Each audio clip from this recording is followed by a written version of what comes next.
Lula fez uma jogada que a campanha de Flávio Bolsonaro não viu chegar. E o mais curioso é que ela não aconteceu durante a campanha. Aconteceu meses antes dela começar. Em silêncio, sem manchete, sem discurso. Enquanto Flávio apostava nos vazamentos sobre o filho do Lula para ganhar terreno nas pesquisas, o PT estava fazendo algo bem diferente. Estava construindo coligação, articulando apoios, fechando acordos partidários com um objetivo muito específico: garantir que Flávio chegasse ao início da campanha oficial completamente sozinho. Esse trabalho começou ainda em dezembro do ano passado. O PT foi de partido em partido, de liderança em liderança, costurando acordos e oferecendo o que toda sigla quer numa eleição: palanque, visibilidade e a chance de estar do lado de quem parece vencedor. O Centrão, que historicamente não tem ideologia, tem conta bancária e cálculo eleitoral, foi sendo convencido de que a aposta mais segura estava do lado de Lula. Não por simpatia, por pragmatismo, e funcionou. O TSE divulgou os tempos oficiais de televisão. Lula ficou com 5 minutos e 31 segundos por bloco. Flávio Bolsonaro ficou com 4 minutos e 20 segundos. Uma diferença de 1 minuto e 10 segundos a cada inserção, o que, ao longo de toda a campanha televisiva, representa uma vantagem acumulada considerável. Mas o número em si não é o mais importante aqui. O mais importante é o motivo pelo qual Flávio ficou com menos tempo. Ele não conseguiu coligar com ninguém. Nenhum partido relevante quis caminhar ao lado dele. O Centrão ficou de fora. Os partidos menores também. Até o Republicanos, que teria dado a Flávio mais tempo de TV do que o próprio Lula, caso tivesse entrado na coligação, preferiu ficar de fora. Flávio chegou ao início da campanha oficial preso no PL, sozinho, enquanto Lula construía a única coligação real desta eleição. Isso tem um nome na política: isolamento estratégico. E esse isolamento tem consequências que vão muito além do tempo de TV. Sem aliados, Flávio não tem palanque regional nos estados que importam. Sem palanque, não tem candidatos locais carregando o nome dele nas ruas. Sem candidatos locais, não tem estrutura de campanha capilarizada. Aquela rede de cabo eleitoral que vai de bairro em bairro, de cidade em cidade, convencendo o eleitor que não assiste live e não acompanha debate. 1 minuto e 10 segundos a menos na televisão parece pouco. Mas quando você soma isso à falta de aliados, à falta de palanque, à falta de estrutura local e à falta de mobilização própria, o que parecia desvantagem pequena começa a parecer um cerco. E foi exatamente isso que Lula construiu, silenciosamente, meses antes de a campanha começar. O que ainda não ficou claro é até onde esse cerco vai afetar o desempenho real de Flávio nas pesquisas. E foi justamente aí que chegou a primeira resposta concreta. Para entender o tamanho do problema de Flávio Bolsonaro, é preciso olhar para o que aconteceu depois de semanas de cobertura absolutamente negativa sobre o governo Lula. Durante esse período, os principais veículos de comunicação do país dedicaram espaço considerável a reportagens sobre conversas do filho do presidente, sobre o ex-chefe de gabinete Marcola, sobre investigações, sobre desgaste. A narrativa dominante no noticiário era de pressão crescente sobre o Lula. Para a campanha de Flávio, esse era o cenário ideal, o momento em que o adversário sangraria nas pesquisas e a distância entre os dois finalmente começaria a se inverter. Aí veio o Datafolha, e o resultado deixou a campanha de Flávio Bolsonaro, segundo o relato da jornalista Bela Megali, do Globo, genuinamente frustrada. Não pelo número de intenções de voto, esses eram mais ou menos esperados. A frustração foi com outro dado: a rejeição. Flávio Bolsonaro tem 46% de rejeição. Lula tem 45%. Uma diferença de apenas 1 ponto percentual, mas que, do ponto de vista estratégico, é devastadora. Para entender por quê, é preciso compreender a lógica central da campanha de Flávio. Ela não está construída sobre proposta, sobre projeto de governo ou sobre capacidade de mobilização. está construída sobre uma premissa específica e muito clara. Para vencer Lula, é preciso ter uma rejeição menor do que a dele. Num cenário polarizado, onde o eleitor indeciso tende a votar contra quem rejeita mais do que a favor de quem admira, quem tiver menos rejeição tem mais espaço para crescer no segundo turno. É a lógica do voto útil invertido, não em quem voto, mas contra quem não consigo votar. Essa premissa não se confirmou. E o pior, mesmo com a rejeição de Flávio tendo caído 2 pontos, a do Lula também caiu 1 ponto. O adversário continua à frente onde mais importa. Vale lembrar que esse Datafolha foi coletado durante o período de maior volume de manchetes negativas sobre o presidente, os vazamentos sobre o filho, as reportagens sobre o Marcola, a cobertura negativa sobre o governo. Se toda essa pressão midiática concentrada não foi capaz de inverter a relação de rejeição entre os dois candidatos, a pergunta que a campanha de Flávio não consegue responder é: quando vai ser? Historicamente, candidatos que chegam ao segundo turno com rejeição maior que a do adversário enfrentam um teto muito difícil de superar. O eleitor que rejeita um nome raramente muda de opinião entre o primeiro e o segundo turno, especialmente quando os ataques ainda nem começaram de verdade. A estratégia da campanha de Flávio chegou ao seu limite mais visível. Mas tem uma pergunta que esse dado não responde, e que é ainda mais importante. Se você tirar os vazamentos da equação, o que sobra de pé na campanha de Flávio Bolsonaro? Uma coisa rápida antes de continuar. Enquanto você assiste a esse vídeo, tem pessoas que já estão com uma visão completa disso tudo. Cada escândalo, cada número, cada prova. Se você quer ter essa mesma vantagem, dá uma olhada no que eu deixei para você na descrição desse vídeo e também no primeiro comentário fixado. Agora sim, vamos em frente. A resposta honesta é: quase nada. Não há proposta estruturada que esteja mobilizando eleitores. Não há agenda positiva que esteja gerando engajamento. Não há carisma pessoal que esteja atraindo multidões, como ficou evidente nos eventos esvaziados de Copacabana e de Belo Horizonte logo no início da campanha. As lives de quinta-feira, tentando repetir o modelo que funcionou com o pai, não estão gerando o mesmo resultado. Número baixo de espectadores, pouco engajamento, pouca repercussão. E aqui está a diferença que muita gente sente, mas não consegue colocar em palavras. Bolsonaro mobilizava por ele mesmo. Podia ser amor, podia ser raiva, mas as pessoas iam até ele. Flávio não mobiliza por ele. Flávio mobiliza pelo inimigo.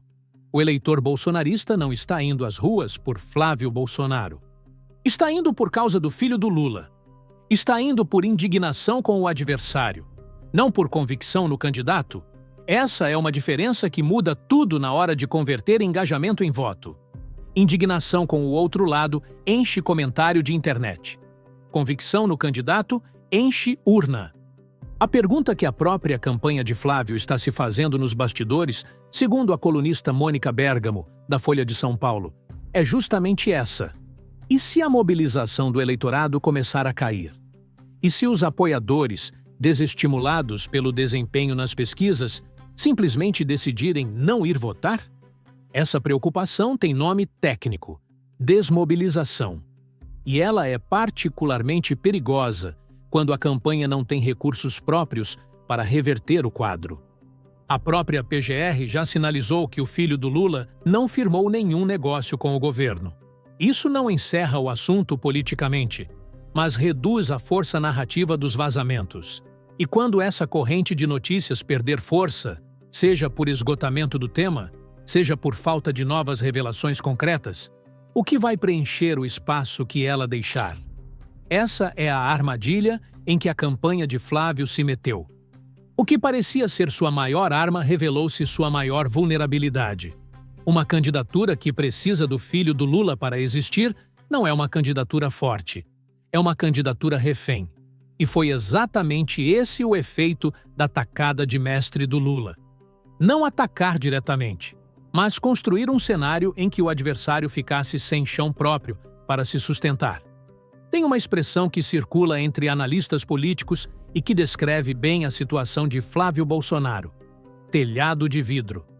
É quando um candidato tem um passado tão pesado que qualquer ataque pode fazer a estrutura desabar.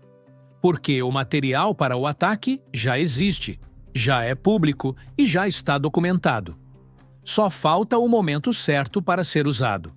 No caso de Flávio, esse passado é concreto.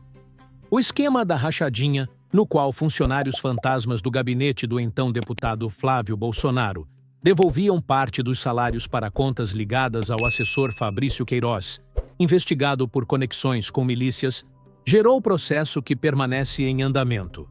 Não é uma acusação vaga, é um caso com nome, com CPF, com movimentações bancárias documentadas e com um assessor que foi preso. A condecoração ao miliciano Adriano da Nóbrega, morto em operação policial enquanto era procurado pela Justiça, ficou registrada em foto, com Flávio ao lado. O emprego da mãe e da esposa de Nóbrega no gabinete de Flávio foi documentado.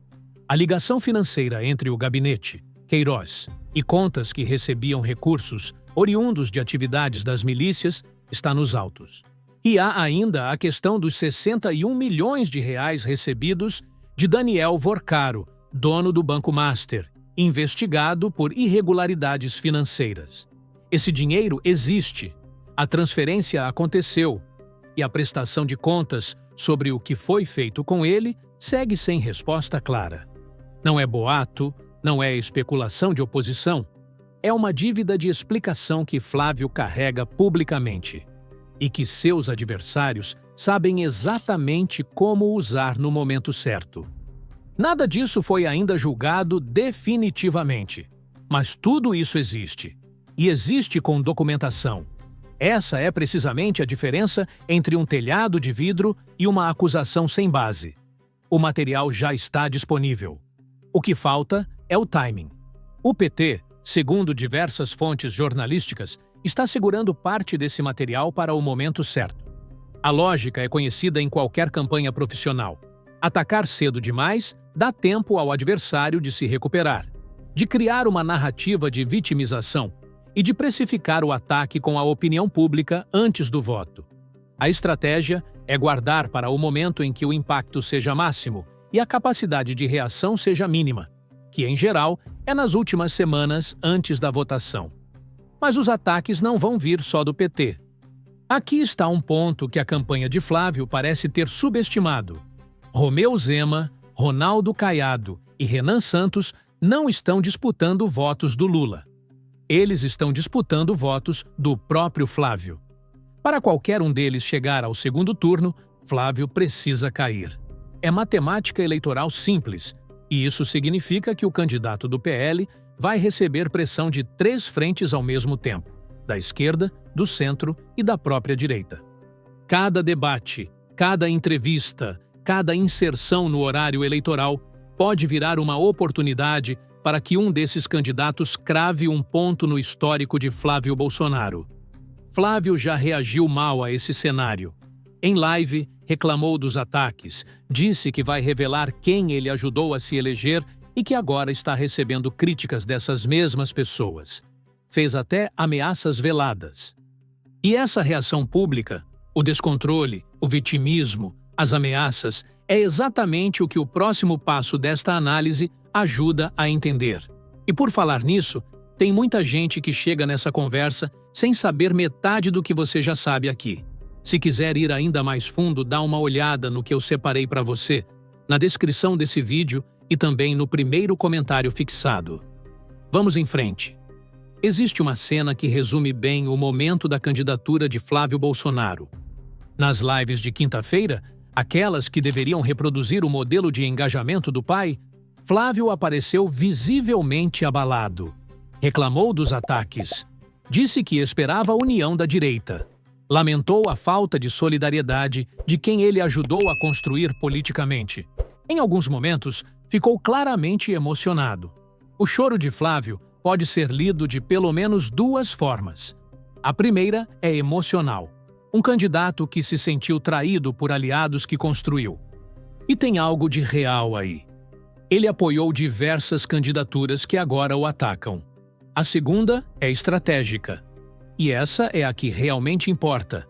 Uma campanha que vai bem não chora nas lives. Uma campanha que vai bem está na ofensiva, está mobilizando, está confiante. O que vemos no comportamento público de Flávio é o reflexo do que acontece nos bastidores. Uma candidatura que percebeu que o caminho planejado não está funcionando e que ainda não encontrou o caminho alternativo. Isso fica ainda mais claro quando se observa o comportamento de Tarcísio de Freitas.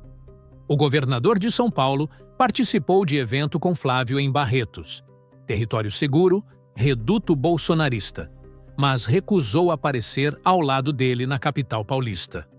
A mensagem é direta. Tarcísio não quer se contaminar com os problemas eleitorais de Flávio em um mercado de votos disputado. Quando até os aliados mais próximos calculam a distância que precisam manter, a candidatura está em território frágil.